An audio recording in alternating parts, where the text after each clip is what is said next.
आसंता काली बा जनवरी 3 तारिख दिन आकाश रे देखा जीवो सुपर मून। आमे समस्त जानिचे गोटे वर्ष रे 12टी बा 13टी पूर्णमी आसी थाए। से भितरु किछिटा हमको बड़ देखा जाए, किछिटा चंद्र छोट देखा जाय थाए।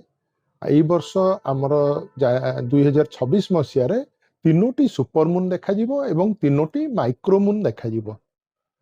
प्रथमे आमे जानिबा सुपर मून कोन बा माइक्रो मून कोन।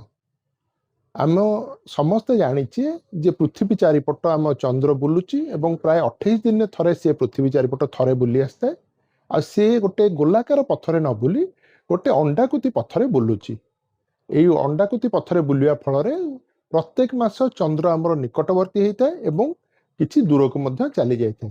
जितेबाला निकटर थाए से पाखापाखि 3,55,000 किलोमीटर पाखर को पलि आसता है। आते दूर को चली जाए सेतेबाला सी 4,05,000 किलोमीटर दूर को चली जाए। तो जितेबाला निकटर थिबा समय रे जदि गोटे पूर्णमी पड़े ताले आमको पूर्णमी चंद्रटी बा पूर्ण चंद्रटी अपेक्षाकृत टिके बड़ देखा जाए। तो ये बड़ देखा जिबा 14% ही पारे एवं उज्ज्वलतार तार उज्ज्वलता मध्य 30% बढ़ी जाई पारे। तो पाखर थिबा समय रे जदि पूर्णमी पड़े चंद्र अपेक्षाकृत बड़ देखा जाए ताकू सुपर मून बोली कह जाए। ई सुपर मून शब्दटी निकटरे 1979 मसीह जड़े ज्योतिष प्रचलन करते किंतु एबे चारिआडे सुपर मून रो चाहिदा बढ़ी जाइए सुपर मून शब्दटी बहुल भाव में प्रचारित होउची। ठीक से भाई विपरीत जदि आम देखा चंद्र जदि आमठू दूर से थिला बेले जदि गोटे पूर्णमी पड़े आमको चंद्रटी अपेक्षाकृत छोट देखा जाए से आम माइक्रो मून कही था।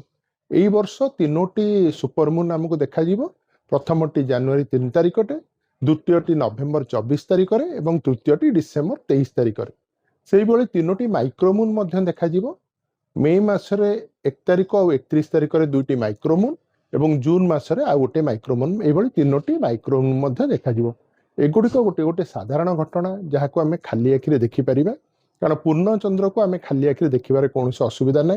जदि आकाश मेघमुक्त बा कुहुड़ी न थाए ताहले ओडिशा तथा भारतर सबु जगह को यहाँ खाली आखिरे देखा संध्या बा सूर्यास्त परे परे संध्या समय सकाळ पर्यंत माने पाखापाखि 12 घंटा धरी आम यही चंद्र को देखिपर।